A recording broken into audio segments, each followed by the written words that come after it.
اللہ سے جس کا رابطہ مضبوط ہوگا بندوں سے بھی اس کا رابطہ مضبوط ہوگا۔ اللہ کے رسول صلی اللہ علیہ وسلم کو آپ دیکھیں، اللہ کے رسول صلی اللہ علیہ وسلم کی شخصیت میں ایک کمال اگر یہ تھا کہ آپ اللہ تعالیٰ کے ایک سچے بندے تھے، تو اس بندگی کا اثر اللہ کے نبی صلی اللہ علیہ وسلم کی شخصیت پر بھی تھا، بلکہ خود اللہ تعالیٰ نے نبی صلی اللہ علیہ وسلم کے اخلاق کی عظمت کی گواہی قرآن مجید میں دی، فرمایا انک لعلی خلق عظیم، اللہ کے رسول صلی اللہ علیہ وسلم بے شک آپ اخلاق کے بلند ترین مرتبے پر فائز ہیں۔ اللہ نے نبی صلی اللہ علیہ وسلم کے اخلاق عظیم کی اللہ تعالیٰ نے شہادت دی ہے، اللہ کے نبی صلی اللہ علیہ وسلم کے اخلاق کی۔ نبی صلی اللہ علیہ وسلم خود با اخلاق تھے، بلکہ اخلاقی جو اللہ کے نبی صلی اللہ علیہ وسلم کی خوبیاں تھیں اس وجہ سے اللہ کے نبی صلی اللہ علیہ وسلم بہت محبوب تھے اپنے معاشرے کے اندر۔ یعنی اللہ کے نبی صلی اللہ علیہ وسلم کی جو پہچان ایک عرب معاشرے کے اندر بعثت سے پہلے بنی تھی، اس پہچان کی وجہ عبادات نہیں تھی، کیونکہ عبادات تو اللہ کے نبی کی بعثت کے بعد شروع ہوئی ہے نا۔ شریعت تو اللہ کے نبی صلی اللہ علیہ وسلم کی بعثت کے بعد نازل ہوئی، اللہ کے نبی صلی اللہ علیہ وسلم 40 سال کے ہوئے مبعوث کیے گئے، تب اس کے بعد نماز کے احکام، روزے کے احکام، زکوٰۃ، حج، یہ سارے احکام یہ تو شریعت کے نزول کے اور بعثت کے بعد آئے۔ لیکن اللہ کے نبی صلی اللہ علیہ وسلم تو 40 سال کی عمر سے پہلے سے ہی اپنے معاشرے کے اندر ایک ممتاز حیثیت کے حامل تھے۔ اللہ کے نبی صلی اللہ علیہ وسلم کو معاشرے میں ایک اعلیٰ مرتبہ حاصل تھا، آپ چہتے تھے لوگوں کے، پسند کیے جاتے تھے لوگوں کے درمیان میں۔ تو یہ جو اللہ کے نبی صلی اللہ علیہ وسلم کو معاشرے کے اندر پسندیدگی حاصل تھی، اس کا سبب کیا تھا؟ عبادات نہیں تھا، اس کا سبب یہ تھا کہ اللہ کے رسول صلی اللہ علیہ وسلم با اخلاق تھے۔ آپ کی پہچان آپ کے اخلاق سے تھی، آپ کی صداقت سے تھی، آپ کی امانت داری سے تھی۔ لوگ اللہ کے نبی صلی اللہ علیہ وسلم کو صادق و امین کہا کرتے تھے۔ اللہ کے نبی صلی اللہ علیہ وسلم نے، بلکہ بعض علماء نے کہا نا، ایک بڑی پیاری بات کہی ہے کہ اللہ کے رسول صلی اللہ علیہ وسلم نے بعثت تو اللہ کے نبی صلی اللہ علیہ وسلم کی 40 سال کی عمر میں ہوئی، لیکن اللہ کے نبی نے دعوت کا آغاز جو ہے وہ تو بعثت سے پہلے ہی شروع ہو گیا تھا اللہ کے نبی کا۔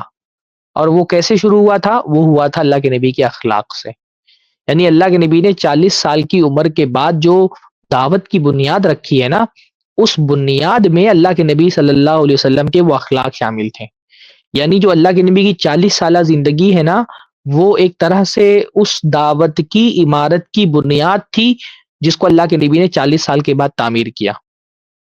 دعوت کی عمارت تو 40 سال ہونے کے بعد، بعثت کے بعد تعمیر ہوئی نا، لیکن یہ جو عمارت اللہ کے نبی نے تعمیر کی، اس کی بنیاد ان اخلاق پر رکھی گئی تھی جو 40 سال پہلے سے اللہ کے نبی کے معاشرے کے اندر موجود تھے۔ جیسے اللہ تعالیٰ نے قرآن مجید میں کہا نا کہ اللہ کے نبی آپ کو یہ لبثت فیکم عمرا من قبلی، میں نے ایک لمبا عرصہ تمہارے درمیان گزارا ہے۔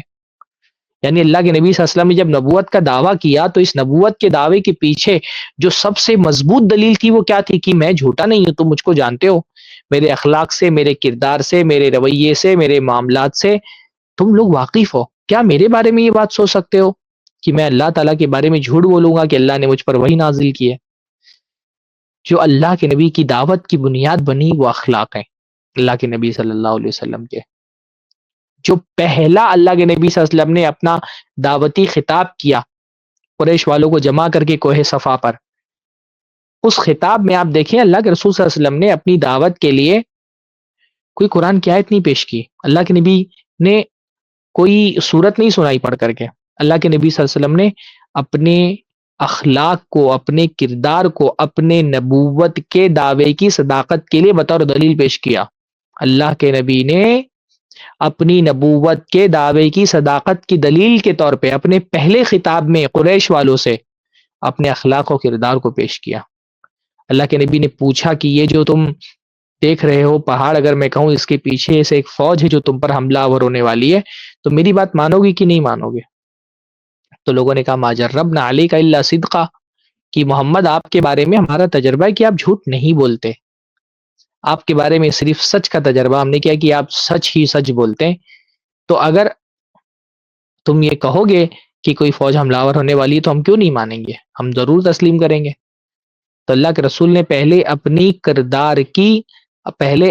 کردار کی صداقت کو دلیل بنایا، پھر اس دلیل کی بنیاد پر یہ دعویٰ کیا کہ دیکھو اگر انسانوں کے بارے میں تمہارا تجربہ یہ ہے کہ میں جھوٹ نہیں بولتا، تو بھلا اللہ کے بارے میں جھوٹ کیسے بول سکتا ہوں؟ تو میں اللہ کی طرف سے بھیجا گیا رسول ہوں اور میں یہ پیغام لے کر کے آیا ہوں کہ اللہ کے علاوہ کسی کی عبادت مت کرو۔ تو یہ اخلاق اللہ کے نبی صلی اللہ علیہ وسلم کے یہ اللہ کے نبی صلی اللہ علیہ وسلم کی سنت ہے۔ ہمارے یہاں اصل میں جو سنت لفظ بولا جاتا ہے، یا ہمارے یہاں جو دیندار آدمی کا تصور ہے، اس دیندار آدمی کا عجیب سا تصور ہمارے یہاں ہو گیا ہے کہ ہم دیندار کا مطلب سمجھتے ہیں جو عبادتوں کا پابند ہو۔ ٹھیک ہے بھائی، دین میں عبادتوں کی بڑی اہمیت ہے، یعنی میں یہ نہیں کہہ رہا کہ عبادتیں کوئی دین کے اندر وقت ہی نہیں رکھتی، دین میں عبادات کی اپنی طور پہ اہمیت ہے، اور اللہ تعالیٰ کو یہ عبادات مطلوب ہیں، اور بغیر ان عبادات کے بھی بندہ جنت میں نہیں جا سکتا۔ لیکن ایک متقی آدمی کی پہچان صرف عبادات نہیں ہے، اس کی پہچان عبادت کے ساتھ ساتھ معاملات بھی ہیں۔ ایسا آدمی جس کا اللہ کے ساتھ تعلق بہت اچھا ہو